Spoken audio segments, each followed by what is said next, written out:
Hi, I'm Wendy Gardiner. I'm at the Festival of Quilts at the NEC, Birmingham, UK. And I'm going to show you one of my favourite patchwork and quilting techniques, which is ideal for beginners. It's the crazy patch. It's really hard to actually draw a 5-sided, different side squarish or patch. So actually if you use a template, it makes it a lot easier. So place the template on your fabric, and obviously when you take the cover off, it's clear, so you can place it so you get a nice central flower. Having done that, for this cushion, I have put 22 centimetres square, or just over 8-inch square, wadding, centred my crazy patch, and then I'm going to attach strips all the way around the edge until I cover the entire thing. The strips can be anything from 1.5 inch or 3 centimetres up to about 2.5 inches. So I will put the next strip on, so I just lay a strip and it's stitch and flip. Lay a strip across, just a couple of pins to anchor it, so it's right sides together. Taking a 1/4 inch seam, I just stitch it in place.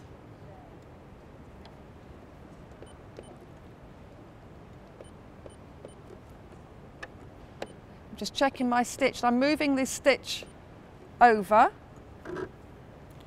pull out the pin,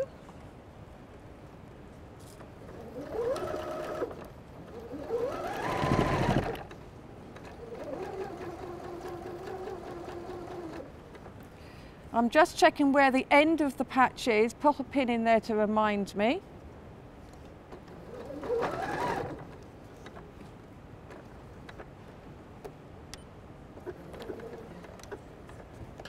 That's that strip done.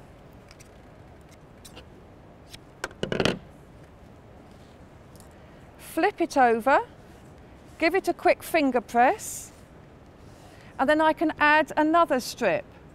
So I've cut lots of different strips from 3 different fabrics, lay it across, so this time it's going over the previous strip as well, edge to edge, right sides together.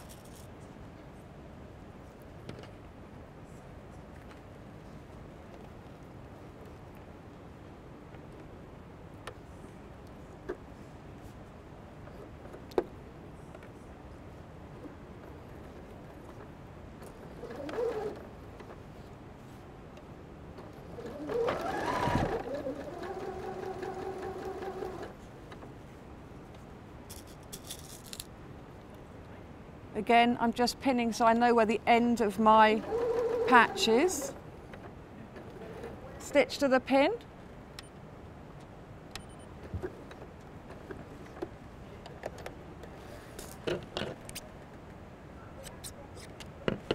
Flip.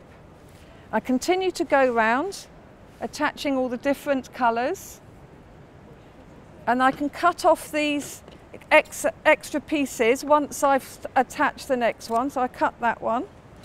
You can cut it either before attaching or after, it's up to you.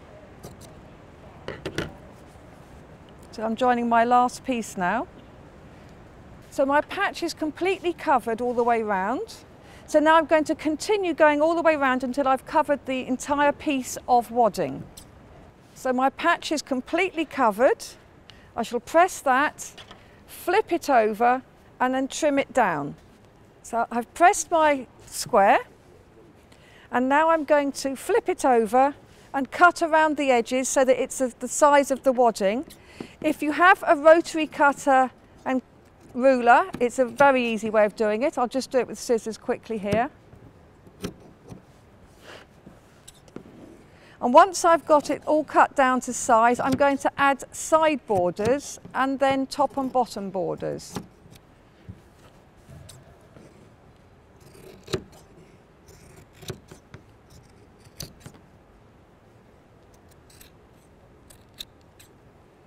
And again, I'll use exactly the same method.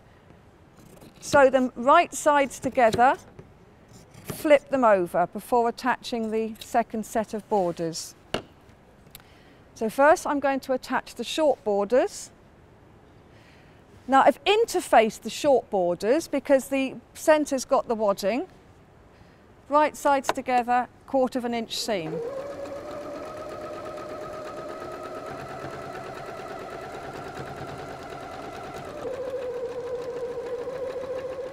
Now I've pre-cut the borders and I've been generous on the long borders so that I can trim it down afterwards. Again, right sides together.